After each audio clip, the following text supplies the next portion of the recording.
to A Well-Designed Business. My name is LuAnn, and I'm so glad you found this podcast. Together with my husband Vince and our partner Bill, we have grown our company WindowWorks from the ground up.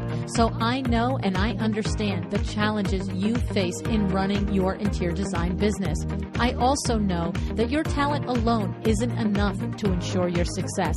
So on this podcast, we talk about strategies and practical steps to help you grow your business. But make no mistake about it, we have our share of fun here too, mixed in with those aha moments that I love so much.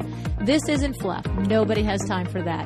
Whether you are a new interior designer or a seasoned designer, I am here to help you create and to manage the kind of interior design firm that you dream of. It's straight talk and it's action. Are you ready? Let's get started.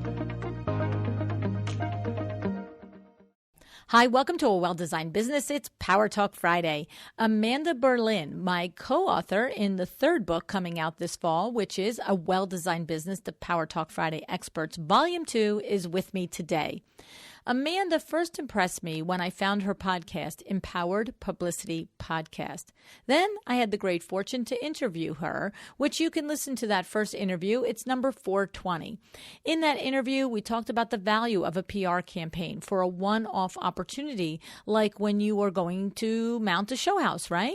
So maybe you're not big enough to have a full-on PR firm on retainer, but a show house is a big investment. And Amanda says you should maximize that investment to its fullest, which includes a thought-out plan, whether it be social media, print, digital, PR, as well as all the other opportunities available to you through the show house. So for more, conversation about that, head over to 420. Since then, Amanda and I have continued to work together, and she has continued to impress me. I love the way she runs her firm and how she helps her clients gain notice and visibility, which in turn builds their businesses and creates profit. In today's show, we discuss Amanda's 3 pillars of visibility, how they work, what they do for you, and how to leverage them to benefit your business. Amanda has a lot of terrific advice, and I'm excited for you to hear this one. A little teaser alert. This is a pen and paper episode, guys. Yes. Another teaser alert is Monogram Appliances. Monogram has a designer program that you can join by going to monogram.com/LuAnn. Once you join this program, Alex Scoble, who runs this program, is there to be sure that you know everything there is about Monogram's full line of luxury appliances. If your firm is already specifying Monogram in your kitchen projects, then you know the state-of-the-art features that they have built into every stovetop, refrigerator, range, dishwasher, and every other product down the line. If you aspire to work and design in the luxury lane, now is the time to learn and understand why and how Monogram is different and how it's worthwhile for your client, okay? This is how you attract the attention and the budget of the next level projects by really being fully versed and understood at the products that your clients at the next level are going to expect from you. So go to monogram.com/LuAnn and get started today. Now, let's see what Amanda has to say about visibility.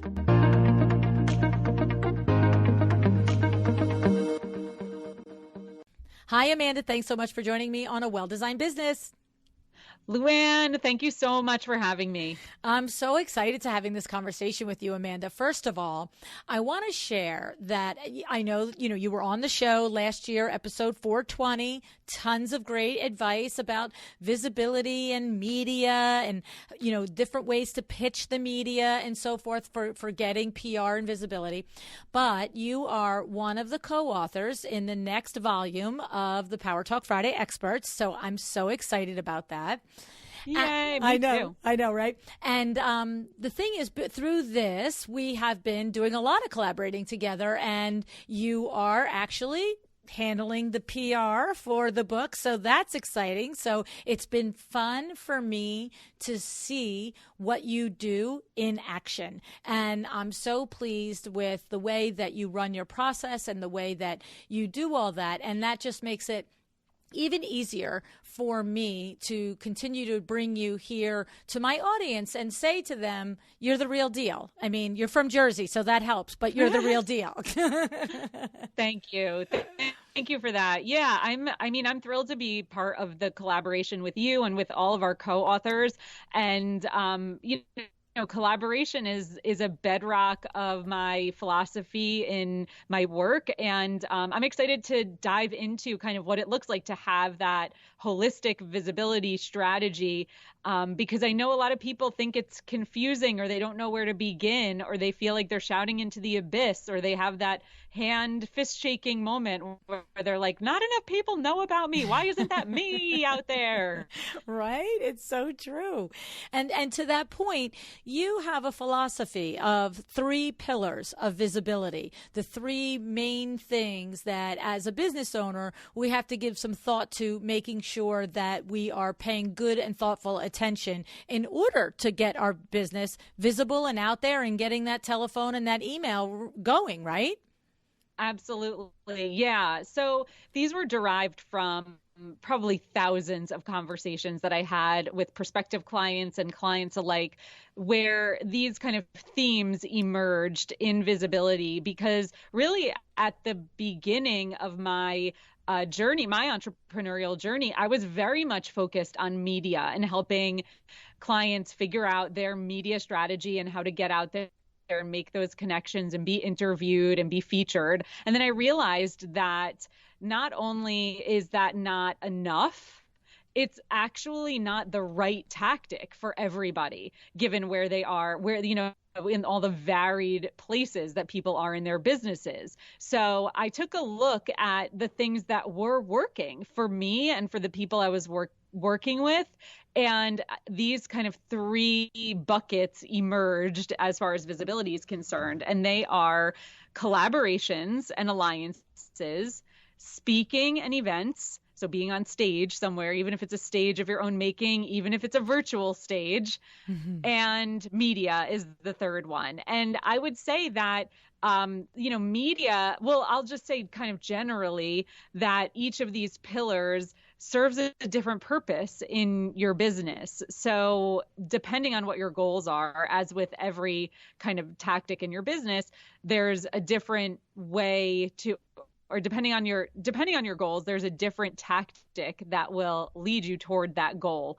And if you don't employ the right tactic, it won't take you toward that goal. Exactly, right? I mean, that it's everything that we do. We have to start with what do we want to achieve? What do we want to get from it? Yeah. Where are we going? And designers know this also, because they don't just start bringing in sofas and rugs and accessories. They start with a plan. What is the goal for the room? Who's going to use it? How is it going to be used? And what type of activities are going to happen in this room? And then with all of that information, then they can go and build the components of the room. And you do the same thing with a fully rounded PR campaign. It's like, what is the goal, right? Absolutely. That's exactly right. And I love that metaphor, that analogy that you use as far as a designer's process. And I would even take it one step further back. And I am not a designer, so, you can correct me if this isn't part of the process, but it starts with the vision. Right. Yes, What right. is what do you want? And then, kind of even big picture beyond like a near-term goal. What is the big picture that you want? And then what are the goals that are going to get you closer to that vision? And then what are the tactics that are going to get you to the goals that are going to get you to the vision? It's so true. So the thing about it is it that regardless of your goal, you have come to believe and have it borne out through working with many clients across all industries that these are the 3 that at some point you're going to address all 3 of these pillars. Is that what you're saying, Amanda? That Yes. we have, okay. So we have our goal, and then you break it down and say, how can we get to this goal through collaborations and alliances? How can we get to this goal through speaking events, and how can we get to this goal through media? And you would address it that way. Okay. Yeah. And it becomes a bit of a recipe, because different amounts of each of these tactics are necessary to achieve different goals. So a lot of people come to me, and really realistically, someone might come to me and say, like, I just need to be on podcasts. I think I need to be on more podcasts. And I take them through a process where we take a step back and we talk about, okay, what do you want the business to look like? What is the goal? And I'll tell you if I think that podcasts are where you need to be. But more often than not, clients come to me and their goal is to make more money, to get more clients. And being on a podcast is not the thing that's going to get you there. The personal relationships that you start to create, professional relationships that you start to create through creating, through offering a collaboration, through even, let's say you are on someone's podcast, but then like what happened with us, LuAnn, like it becomes more. It Right. becomes, especially with podcasters. Podcasters are so invested in their audiences, and they do have a lot more usually going on beyond just the podcast. So they do become great collaborators. But if you want a podcast to bring new clients into your business, then you need to leverage the F out of that podcast. Right. And really make a great relationship with the podcaster. Right. It's so true. And of course, so many have done exactly that on my podcast, on your podcast, on, Jamie Lieberman's podcast, on Michelle Williams' podcast, Darla's. Like, this is what happens. But what the reality is that leverage is found in the collaboration, in the relationship that is built, because I can tell you of 560 interviews that I've done, not every one went on to become a professional relationship that results in a collaboration. So it's, what do you do at that moment? How do you keep it going? And first of all, is there synergy? Because sometimes there is tremendous value in just being on the podcast, making a connection, and going your own ways. I mean, to your point, does that podcast serve your end goal? So, okay. But for interior designers, Amanda, when we think about collaborations and alliances, now there are consumer facing podcasts, so that's not off the table. But I always like to look right out my front door, literally my front door. Right, Amanda? Yes, absolutely. So the key with collaborations is, really the first step to forming a profitable and nourishing and mutually beneficial collaboration is to identify who your collaborators are. And often your collaborator is going to be someone who is in your sphere, like you're saying, but who's talking to a similar audience that you're talking to, but doing something different than what you're doing. So you actually don't want to collaborate with like another interior designer if you're a designer, because as much as we like to say it's all about collaboration and not competition, it gets confusing for the audience, because then they're like, I don't really know what I'm supposed to be doing here. Like, there's two designers talking to me. Am I supposed to choose one? But if you collaborate, like before we got on the line here, you talked about collaborating with like the tile guy. Mm-hmm. And that's a great collaboration because he's doing something different, but you're talking to the same audience. So that's kind of the key. You want to remove yourself from the clutter of everyone in your space talking about the same things and be the only person in the audience that this other person's talking to, the only person who's talking about what you're talking about. Right. And I love that because it becomes a win-win. And, I've said it a dozen times on the show that when you look around in your immediate community and you identify the tile shop, the window treatment specialist, the carpet showroom, the hardwood flooring showroom, maybe there's a boutique wallpaper showroom in your area. These are the people, to your point, that are doing business with the same client that you are, but you're not in competition. You're in concert with them. And so, and this is because I know we just had a designer call our showroom, what is today? 2 days ago, and said, hey, you guys, how you doing? Blah, blah, blah. Hope you're well. And by the way, do you know the name of a wallpaper hanger? Right. And so I'm like, here's Steve's phone number. Give him a call. Right. And so the idea is that this collaboration benefits you in many ways because you can both market to the same client and you can help each other with resources. I'm working with Steve. Now Steve's going to work with this designer. Like, this is how this works, right? Right. Exactly. Great example. Mm-hmm. And the other thing is interesting is that I don't know if there's more on collaborations, but when I look at the next, which is speaking and events, that is also inherent in those collaborations if I have, it's so funny. I'm trying to think of who I had that I was coaching and they wanted there was a flooring expert in the area where her firm was, and she wanted him to be a guest speaker for her. And he just, he didn't want to get out of his boat to do it. And then ultimately they figured out a way to do something together. But he was able to tell all of his customers that I'm going to be talking about flooring, and she told all of hers, and together they put on this thing, and that's a good thing, right?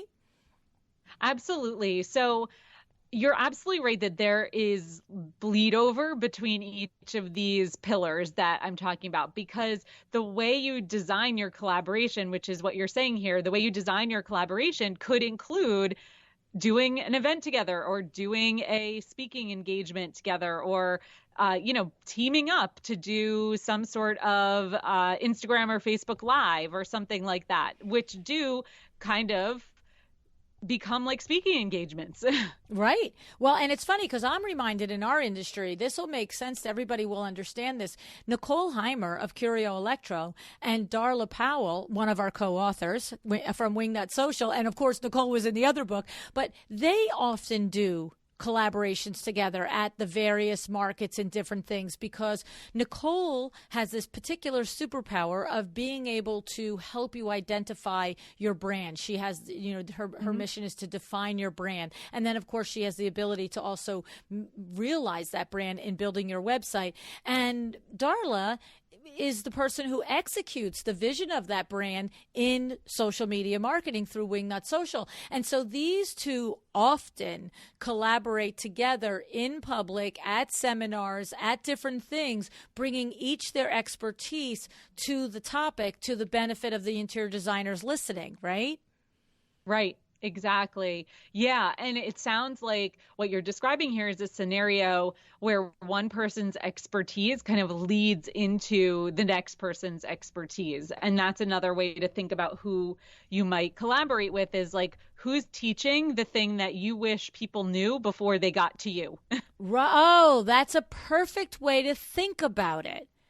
I love that. That's a perfect way to think about it, right? Because like for me, with WindowWorks, that's why my designer collaborations are so valuable because the designer is designing the room before the window treatments. So in that analogy, who's with that client before me? It's the designer.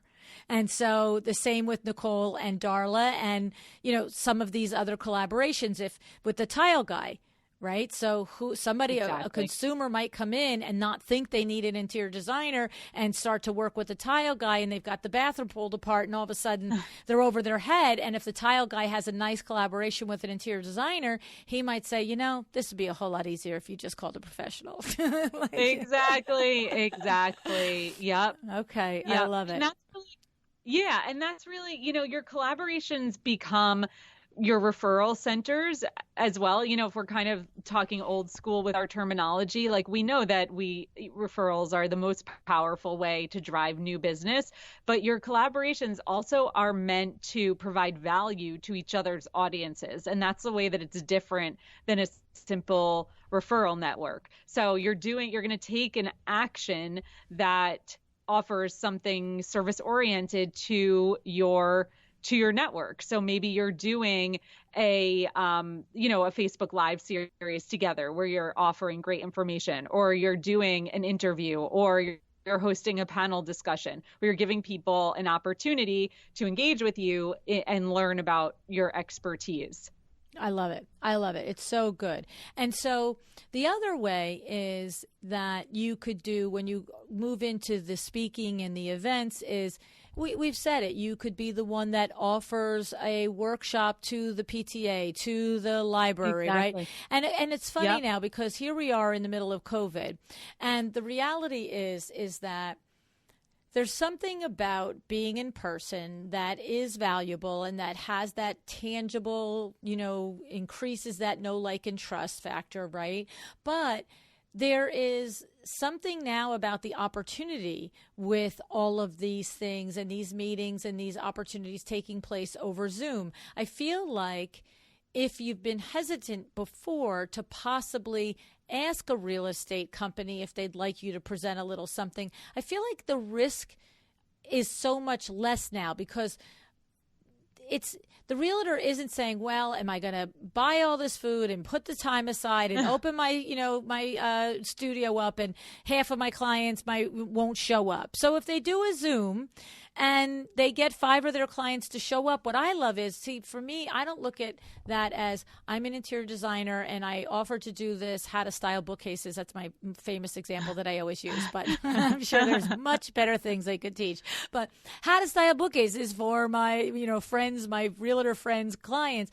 If 5 people show up, we only need one of them to be our client. Like what did you do? You did an hour and a half from your house and you had your pajamas on the bottom half. Like, what's the risk? Right? Like, what's the risk? Yeah. Absolutely. Yeah, absolutely. Yeah. So you're providing something that's valuable. There's no risk. And also we are more strapped than ever in terms of, there's so many things that we are lacking right now. We're lacking that interpersonal connection. And therefore, when someone new reaches out to you and is like, hey, what are you up to? I'd love to hear about your work and see how I can support you. We're kind of like, cool. And then, so that's one reason to think you'd be warmly received when you reach out to someone who you've never spoken to before. And people with platforms are also clamoring to offer their communities something that's going to be valuable to tide us over until we're able to engage in a normal way again. So there's a lot of content that's being generated that you could be a part of when it comes to collaborations. Yeah, I love it. I think it's awesome. And are there other things that come to mind under the pillars of collaboration and speaking events that you want to make sure we know? Yes. So, I would love to give a little bit of an action step because all of this is great in theory, but if you don't know how to execute it, then it's worthless. So I would love to talk about how you actually start to initiate some of these collaborations. It's much simpler than, or my way of doing it is very simple, I should say. Okay. So I suggest that anyone listening, think of, once you have identified who a good collaborator might be, someone who is outside your industry, but also serving the same audience or outside your unique expertise and also serving the same audience. Think about what you want to do together, whether it's, just to reiterate, a Facebook Live or an Instagram Live or a promo exchange where you agree to share each other's material, or maybe it's an interview or a panel discussion or doing a masterclass in someone's group. Think about what you might want to do together and then kind of shelve those ideas or put them in your back pocket so you're not going to be overwhelming when you get on the line with this person. And then just reach out and ask to set up a call. So you could say kind of exactly what I had just said before, something along the lines of, hey, I really love what you're up to. This about what you do really resonates with me. I think we're talking to the same audience. There's some synergies in our work. I'd love to set up a time to get to know you a bit and see how we might support each other. And you can kind of leave it at that and just ask them for the phone call, give them a couple times, or I like to, when it's an initial outreach, I like to say, if this sounds good to you, I can send over some times.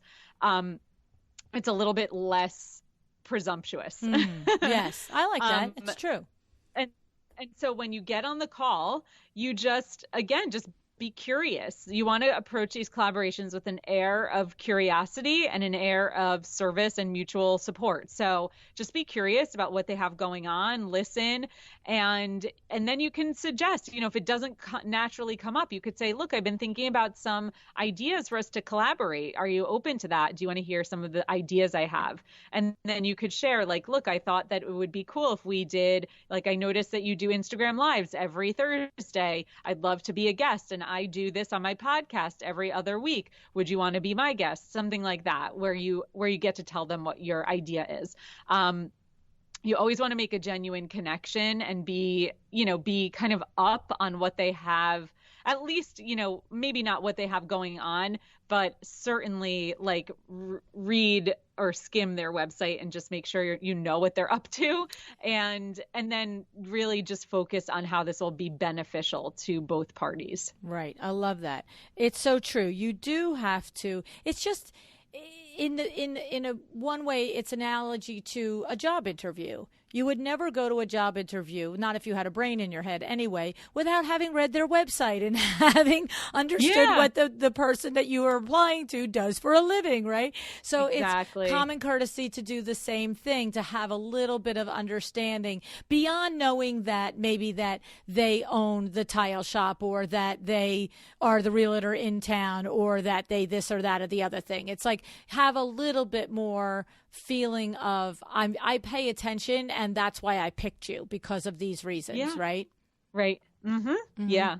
Okay. And if you're reaching out to someone who's, perhaps some rungs or some steps further down the road than you, then you want to try to make it as easy as possible for them to say yes. So if you're going to handle like the logistics on something, or if however you can figure out to make it easy for them, then that's also good. Right. So, for instance, if you want to do a co-Zoom presentation together or a co-Facebook Live presentation, I'm going to do all the tech. I'll get it all ready. I'll send you the Zoom link. You just sit down and show up. Exactly. Okay. Yeah. Okay. I like that. And then, Amanda, are there specific things that come to mind if the response is, that sounds great, I like these ideas, but the person isn't the type of person that would say, okay, and next Tuesday on my calendar, let's do the planning meeting, or yada, yada, where it's sort of left, like everybody feels like it was left in a great spot. Right. But you got to tie it back up again. You know what I mean? And maybe it is a person that is a little further up the ladder than you are. And so it is a little aspirational for you to reach out for this collaboration. Yes. So what I would say to kind of make it real is to schedule it, put it on the calendar, and, as much as you can put together a process so that it feels like, okay, this person is seasoned at this. They have a system down and this is how they handle collaborations, then all the better. But try to make it just as streamlined and as straightforward as possible, and just make it real by putting it on the calendar. We all know that that's the only way that things happen.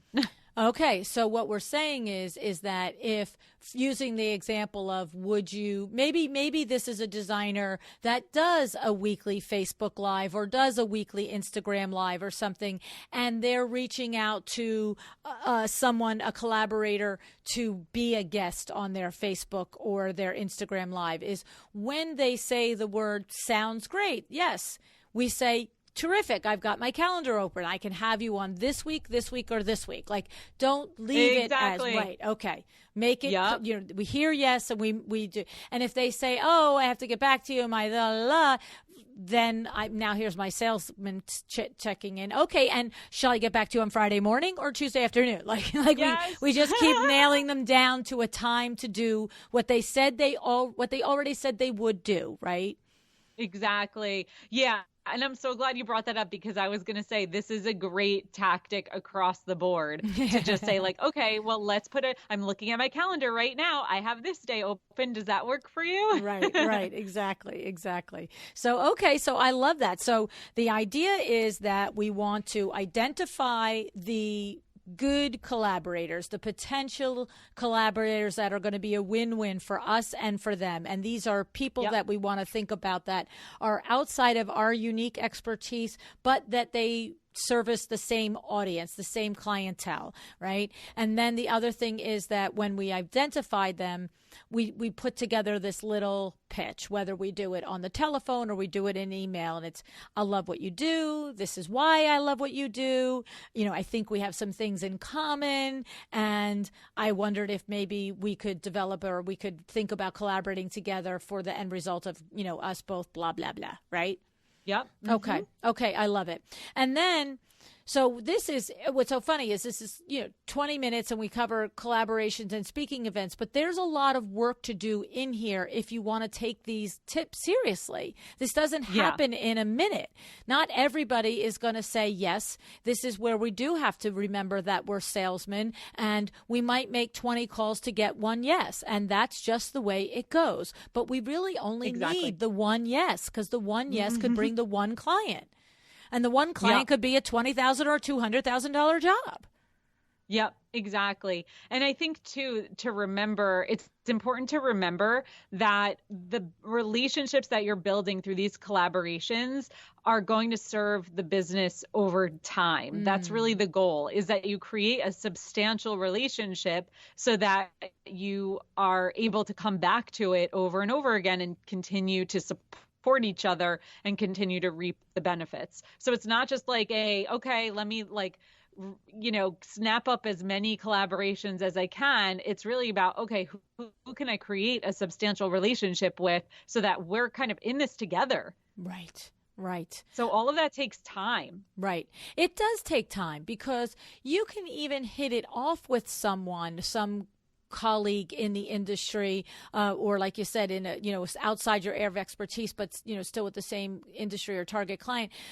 But it does take it's just like when you date somebody. We use that analogy a lot, but you can have that instant, I think I love this person, but you still don't go get married the next day. Like we do the second date, the third date, then we have our first argument and we get over it, right? Like, it's a relationship and in that it is a process. But I love the idea that when you feel right with the person, when all the things are lining up, that it is a matter of looking at the long-term collaboration of it and always to be thinking, for me, I know I'm always thinking about if I get an opportunity, can I bring one of my people along with me? That's the first thing I do. Somebody says, oh, you want to do? I'm like, well, how many of my peeps can I bring? That's right. Or I have an opportunity and I can't fulfill it. So I'm looking at my collaborators. I'm always like, well, if I can't do it, I'm not just going to say no. It's I can't do it, but who can do it maybe, and that supports them, right? Absolutely. And I have seen that borne out in my experience with you. You're like, I can't do this. I'm sending them your way. I'm forgetting what it was. It was my IWCE column one month, right? Yes, you're right. Yep. I actually forgot. Yeah. Window Fashion Vision magazine. I was just slammed and I said, I can't leave them without content, but I've got a couple of people I can send your way. Amazing. Yep. Amazing. Right. And you know what? To be totally transparent about it, the media is so grateful for that too. Right. Because if you were like, oh, sorry guys, I can't fulfill this month, and that was it. Right. They would be like, what the F? What are we going to do? Right. But you are a contributor of value to them because you delivered other contributors who now are going to be hopefully valuable sources for them in the future. Exactly. No, that was my exact thought. I said, well, if I'm going to drop the ball, I need to pick it up too. And not everyone does that. That is, that's integrity. Yeah. Well, I love being able to be a person who makes introductions and shares the opportunities because it just makes me smile. It makes me so happy to see all of us just working together and whatever. I just love it. I think it's awesome. And the idea is that this is how you build a sustainable business is you need to do your craft. You need to be a good and talented interior designer, and you need to be up on the product knowledge and all of that. But a business that is going to last 20, 30, 40 years, it is built on looking around outside your world and how can I help that person and how can I be available when they need it, and then all of a sudden when they need something, you're the one that they think of, and that is a terrific thing to really have as like you said, a pillar in your business, which is what I love, that it's a pillar. Absolutely. Yeah. And, media is going to change. Technology is going to change. The way that we interact with each other is all going to, it's all going to evolve and change. But the thing that doesn't change is humans, human to human contact. Like, we carry the mantle for each other, and we usher each other into new communities and introduce each other to new people. That's never going to change. Right. Exactly right. That's so, even if it is COVID and we have to do it via Zoom. Yeah. Right. Yep. It's so true. Right. And so I know that we covered a lot of the information about media when you were here on the show for episode 420, but since it is your third pillar, do you want to say just a few things about it today, Amanda? Yeah, absolutely. And so, what's been so interesting over the last several years since I was on the podcast some years ago, I have been interacting with more and more designers, which is not a surprise. And what is so fascinating is that either a lot of designers either understand already, if they have been published traditionally and had a project featured somewhere, they understand that actually is not the thing that drives new potential clients. That exposure is amazing for validation and for street cred when someone visits your website, but your clients are going to hear from you through someone else, whether it's through a collaboration or heard you speak somewhere or someone refers you over. I've heard time and time again, and I know that there will be exceptions to this rule, but and that's true with everything related to PR, is there is no science. It is almost entirely art. But I've heard from many designers who have been featured in major publications that they did not get a single call based off of that. So the point I want to make here is that we need to be really specific when we look at the media that you're going to pursue, what you expect the result to be when you engage in that pursuit, because it's a lot of work to get featured in a high level publication. And if it's not simply because you want that logo or you want that street cred, then our energy might be better spent on other media opportunities that might be more likely to drive new clients, like a more intimate collaboration style media opportunity, which is like a podcast. Right. Exactly. Right. Or like those in-person events. You know what I'm saying? I remember last year, ASID New Jersey had me do a presentation to interior designers at the Tile Shop in Paramus, New Jersey. And then last month, when my husband and I in COVID were like, let's get this bathroom, redone that we've been saying that we're going to, we went to the Tile Shop, and he was just like, we don't use this place. I'm like, we do now. They hosted ASID New Jersey here. I was the speaker. They laid out an amazing spread, and we're buying our tile here. Right. And so that's how that comes around. And, the owner of the tile shop doesn't know that. I didn't walk in and say, hi, I'm here. I spoke here last year, but he got business from it. It's one of those relationship building things that he put out into the universe, and it's circled. Or I'm saying he, for all I know, it's a she. There's that too, right? So I have a question on the media thing, though. So I hear you, and I understand, because, over the years, Window Works has been fortunate enough to have been published in certain regional publications, Design New Jersey, one of them. And you really don't usually realize, I'm not going to say I've never gotten a phone call from it, but it's not like the phone rings off the hook. All of a sudden, 20 people want to work with you, right? So is there an actual reason to pursue what it takes to be in a publication of some stature beyond your own personal satisfaction? Because there is a lot of that. And I don't negate it, and I don't say that a designer shouldn't have it and shouldn't chase it and try and realize it. But you said like it gives you cred on your website. Yeah. So some of the goals that are, or the results that are satisfied by those big marquee placements include, yes, that validation factor that someone, finds you through a referral and they go to your website and they see the logo that you were featured in the magazine that they love to look at when they're in the grocery store aisle or whatever it is. And they're like, oh my God, my favorite magazine. I can't believe she was in that. I love her already. So that might be part of it. And then the other thing to think about as far as big media is concerned, and really this pertains to those mainstream magazines, it pertains to television, it pertains to newspapers, all the media that are like mass market media that are kind of serving a very wide general audience, and the media that many of us just simply recognize. We would go for appearances in that media if you have a really big idea and you want to be known as the thought leader that carries that idea into the mainstream. So if you are doing things, if you have like for instance, this is not in the design world, but this is an example of what I'm talking about. I have a colleague who owns a training school for school leaders. And there are just so like an owner of a private preschool would join her platform and learn how to develop a school of excellence. Her name is Chani Wilshansky. She would be considered a thought leader because she would go out and talk about what a school of excellence needs to do to provide great service to the families that they're serving.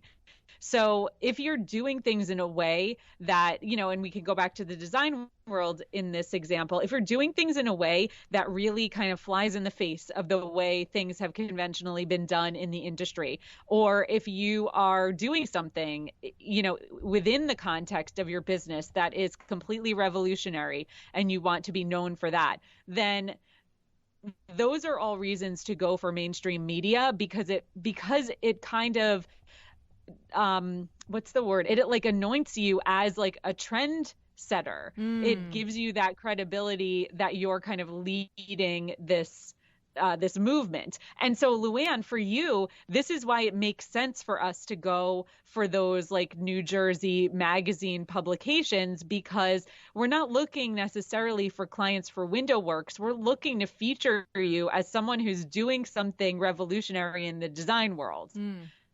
Understood. And that will bring the attention back to the next book that's coming out, and that supports the platform that, yes, exactly. Okay. And also, let me just add one thing about the book too, because the way that you look at the reason why it's also okay to go for these bigger kind of outlets when you're drawing attention to a book is that it's actually not a huge investment that you're asking people to make. So that's another reason why more intimate not intimate relationships, but like more intimate, like collaborations, more intimate kinds of media where you're creating that relationship with the audience is better for people who are selling a higher ticket service. Whereas for a book, we're not asking for a massive investment. So if we go wide, like someone who lives in Livingston might be interested in the fact that one of their local business owners is publishing a book, and they may just buy the book, even if they're not in the design industry. Right. So you can go outside a little bit of the parameters of your ideal client when you're selling something that is a low ticket item. And therefore you can go for publicity opportunities that are just wider, that aren't drilling deep into your ideal target audience. Right. And to bring it to the interior designers, when you think about, are you doing something unique that would qualify as that thought leader? It occurs to me we have Deborah Damari from vegandesign.org. And so she is an interior designer that is committed to vegan design. And then she developed a course for designers so that they knew the sources and they understood all of the aspects of vegan design. Absolutely. And so now she speaks, on TV shows and on radio shows on PETA, because she, to your point, she's creating a movement within the world, and that is a big movement. And so whether or not she reaches 1,000 people or 50,000 or 200,000, it doesn't matter. She's establishing credibility and authority in this space. And exactly, and the thing that's is, a great Amanda, example, right? And that's an example that might feel too big for everybody. Actually, that feels like, well, I didn't really invent a new movement in interior design, but it could be a niche. It could be someone who wants to establish themselves as a thought leader in the world of organizing, the mudroom. I don't know. You know what I'm saying? Exactly. Right? Yeah. You really can be an interior designer whose skill set is organization. All I'm saying is it can be what could be perceived as something that is not a unique skill to you, but you can create it to be a unique calling card to you. Am I right on that? Yes. Right? Exactly. And those are the kinds of things that you absolutely can go to more traditional media with, because how many times have you seen a back to school segment about getting the entryway of your home organized so that you don't feel like you're going to rip your hair out every time you walk in the door? Those are the things we see year in and year out on our local television stations, because those are the kinds of nuanced, specific tasks, or it's a nuanced angle on something that they're going to cover no matter what. Right. And it's so funny too, because every single fall it comes out. Yeah. Nobody in the media says, yes, we have done 59 years of back to school organization for your home office or your mudroom entryway. Yeah. No, let's do it again. Yeah. But we as people who are desiring to be in the news, we can look at those seasonal markers and be able to forecast what they're going to be talking about. So to us, that's a benefit, because then we have a leg up on coming up with a story idea. You're going to be covering this anyway. Here's a new way to cover it. Right. It reminds me, Rashida Gray was on the show last month, and she's an interior designer out of Philadelphia, Amanda, and she described how she pitched herself to the local TV station. And she has a background in marketing.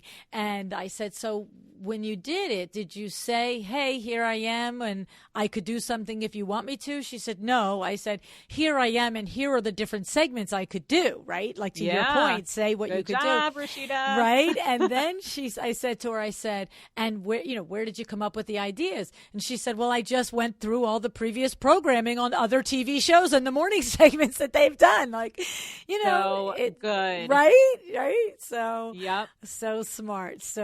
I love it. So that's awesome. I love all of this, and I love the way it all intertwines. And, if you do end up doing some segment for one of the broader media outlets, there's no reason why you can't repeat it for your small pond with the tile shop and the window treatment shop and everything else, right? It's your expertise that you're teaching, right?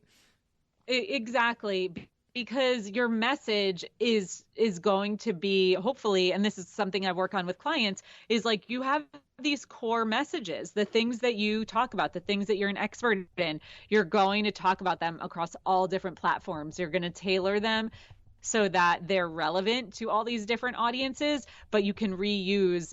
You are who you are. Your intellectual property is yours. You are going to use these stories and these segment ideas and these ways that you serve your community in all different platforms. Right. Absolutely. I love it. Such great advice. Really, Amanda, I really appreciate it, because this is one of those types of episodes in my mind, I said it a few moments ago, is it could go by quickly in 40, 45 minutes, but when you get down and you put paper and pen and you start to execute this is something that you could be working on, every single week, an hour or two a week, figuring out what you're doing, identifying your collaborators, identifying how you resonate with them, because this takes research. You do have to look into their businesses and give some careful thought to what would be a good thing for the two of us together. Because for one collaborator, it might literally be a combined Facebook Live, but for another collaborator, it might be an in-person event or a Zoom event. And for another collaborator, maybe it's a sharing of information on each other's blogs. I mean, you don't know what it is, but not every fit is right for every person. And that's the part that takes the work, when you sit down and really think about, how would I fit with this person and how would I serve them and how could they help me in what I do, right? That takes a minute to figure out. Absolutely. And this has to be something that you focus on in your business, because if you're relying on, word of mouth and your existing network, you're going to run up against, a dearth of people. You're going to run out of people. Right. And so you need to constantly be widening your sphere, widening the network that you're associated with, introducing yourself to new audiences, and being a person of service who gets out there and gives them something valuable, even without any kind of guarantee. It's, all of this. That's what PR is your base. I mean, if you think about the word public relations, you're relating to your public, you're developing a relationship with your public. And the more you can increase the people who are in your inner circle, the more you can, build that circle out, the better off you're going to be. And it absolutely takes time and effort and focus. And also, with guidance from someone like me, or reading my chapter in the book, it helps you take focused action so that you're not running around like trying all the things and doing all the things that, we say you should be doing. You are able to actually have someone tell you, like, this is the tactic you should be implementing right now. Right. It's so true. And it is true. There's so much of it that you can sit down and execute on your own if you have limited resources, if you are building your business and it's not in the cards right now. But if you have resources, always, just like, consumers, they can pick all the furniture or you can do it for them. Which one is going to come out better? So right. You can do it yourself. And if you need to, do it yourself. Don't not do it. But if you can work with a professional, you'll always get there better, faster, and the results are faster and better too. So exactly. I love it. Well, Amanda, I'm really looking forward to our book launch in November, and we have I know, right? We have identified that this is going to be a Zoom event. Yes. And that we are going to plan a major Zoom event for the launch of the book in November 2020. But then the real thing is going to come when we plan the LuAnn Live, which you will be a featured speaker at, and that will be in Q1 of 2021. And that is, both of them are going to be off the hook, because all of us are putting our brain power together and figuring out how to really make this just so special and so much fun and filled with so much content for all of the industry. And I'm really, really looking forward to it. And I'm so happy to have you as part of it with us, Amanda. I'm so grateful to be part of it. And I really can't wait to, be part of the launch activities that are really going to extend the celebration from November through February. And I think that's a great thing. We need it now. We need each other. We need community. We need to be gathering whenever it's safe to gather. And I'm so grateful that you're out there making those opportunities possible. And I'm glad that we're in it together.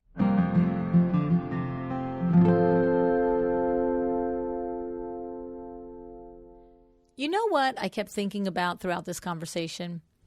I was thinking about the episode with Elisa Grayer, number 451. Elisa learned a hard lesson that she shared with us in that episode. She told us how after 19 years in business, she found herself mid-year in 2019 projecting gross revenues of a fourth of what her typical year-end revenue should be. And boy, oh boy, was she scared, right? But she was also determined. And as I predicted 1 year ago on air, she is back at fighting numbers and doing really well. Because as a side note, this is a testament to her inner strength, her commitment to her mission and vision for her firm, and to her willingness to work hard and think out of the box. So like high five to you, Elisa, right? But back to my point. Elisa came to mind because she explained how she never really developed a calculated marketing plan, that she'd always been able to rely on referrals, which were mostly through the years her peers. Other moms working, raising a family, wanting a beautiful appointed home with the budgets to do it. And as her clients were her peers, they were all reaching the stage in life when either the homes were finished or priorities were changing, kids growing up and out, her clients investing more in travel or in their kids' college expenses, right?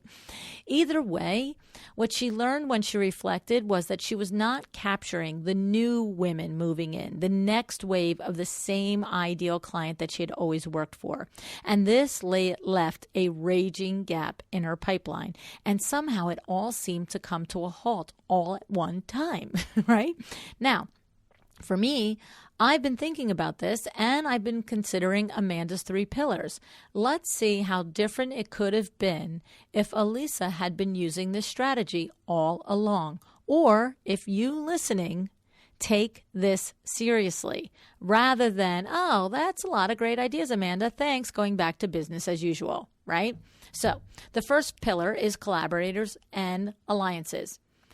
If you pay specific attention to building alliances with, as Amanda said, people who are outside of your unique expertise but serve the same clientele. Who is this? This is builders, realtors, kitchen and bath designers, for you kitchen and bath designers. This is full service designers, right? Flooring specialists, painters, masons, plumbers, landscape architects, anyone and everyone. Pay attention to these people. Send business their way. Mention them when you talk with other trades. How about thank them for work well done? You know, treat them like they matter and treat them like you want to build a partnership with them that will grow and last for years, right? It works. I'm 39 years in business at WindowWorks. I promise you it works, okay? Then speaking in events. This was the second pillar. What about your PTA? What about all the PTAs in your town or county? This would have been Elisa's direct path to her target client, even as she and her peers grew past this stage. Taking part in events does not have to be grandiose or complicated. Go back and listen to Carolyn Flannery's episode 453. She built her pipeline by leveraging fundraisers in all of the schools in her city. It is a fantastic show with really great, like, boots on the ground advice. She's explained how from the very first time she had one opportunity to take part in a strategy, from the time that she had the very first time to take part in a fundraiser, it worked. And then she developed the strategy around it all the way, complete with spreadsheets and all that stuff. So it is a great, great episode on how to build some renown for yourself and some business and some pipeline within your own community. And Amanda's third pillar, media. Focusing on the local and the regional publications, right? This keeps you in front of mind, top of mind of those people that are not only in the community, but coming into the community. Because what happens? Somebody comes into the community, like Elisa was saying, that people would move from New York City out to her area on the suburbs of New York City where the homes are, where they're going to build their home and live forever, right? So what are you going to do if you move into that community? You're going to pick up your local regional newspaper. You're going to pick up your local regional home shelter magazine, and you're going to start to see what's happening in your local area. And if you are the interior designer or the kitchen and bath specialist or the window treatment specialist that happens to be featured or just happens to be advertising in these publications, you're going to be found. All right. And I love for you to think out the box. Maybe you can work with some of your important alliances and collaborations and create a joint pitch, right? Maybe you, the builder, and the realtor all work together, creating a story around a shared project. Okay. The pitch is 3 local companies working together with newcomers and creating their dream home in their fabulous new little town. I mean, I don't know. I'm making this stuff up on the fly, but you get the idea, right? Bottom line, sit with Amanda's advice. Really think about how you can apply it. Think about your business over the next 5 years, 10 years, 20. These 3 pillars are the foundation for a lifelong marketing plan that can and will sustain your firm for many years, right? But you have to do the work. All right. I love it. I love it. I love it. I also love J-Pour Living. This company has it together. Have you gone to their website yet? Please go to jaypourliving.com/LuAnn. That's JAIPURLIVING.com/LuAnn. Sign up for your trade account and start checking out their website. Thousands of rugs, infinite possibilities, because you can customize color and size for your particular project. You can get memos for you and your client to really see the beauty in person. You can get real-time inventory, and you can get pricing right on the spot. Think about the efficiency of sourcing your next area rug with all of these features built right into their website. I just love it when a company designs with your particular workflow in mind. It's so good, all right? Oh, I almost forgot to tell you. Amanda is launching Pitch School, the course, all right? This is how you can work with her to learn how to be seen, heard, recognized, and appreciated and paid for your unique genius. Pitch School will teach you how to secure coverage for yourself and your business and convert those listeners and readers into fans, followers, and clients. And right now, if you buy the course and you fill out her assessment, you will get a personalized video from Amanda on your exact entry point for this work so that you can use the course in a way that will work for your business. Think about that. You're going to fill out an assessment. And when you do, she's going to review it. And then she's going to send you back a video that will tell you exactly where you should think about working when you start the course so that you can maximize the value of the course. I mean, I love that. Okay. So if you have been working hard to grow your voice and your work in the world, let Amanda help you become the expert that you already know you are. Just get recognized for it, right? Go to pitch.school/course. Pitch.school/course to sign up today. I can't believe I almost forgot to tell you about that. That's crazy. All righty. Thanks tons for showing up today. I hope you have had a great week if you're listening in real time on Friday, and I hope you have a nice weekend plan. I want you to block some time each week to pay attention to your business. We're all busy. We all have responsibilities and deadlines. But as another one of my co-authors, Desi Creswell, said to us just a few weeks ago, ask yourself today, what will your 5 years from now self say about what you did with this day? All right? What will your 5 years now self say about this day? Sit with that. All right? And then decide to be excellent. Thank you so much for joining me again today. This podcast is a production of WindowWorks, your resource for custom window treatments and awnings. To learn how we can help you on your next interior design project, go to www.windowworks-nj.com. And if you're interested in working with me on your business, either through masterminds or one-on-one coaching, or you want to know how to get my book, The Making of a Well-Designed Business, or you just want to know what's going on in the podcast land and where I'm going to be, all of that is found at LuAnnNigara.com. Thank you so much. Have an excellent day.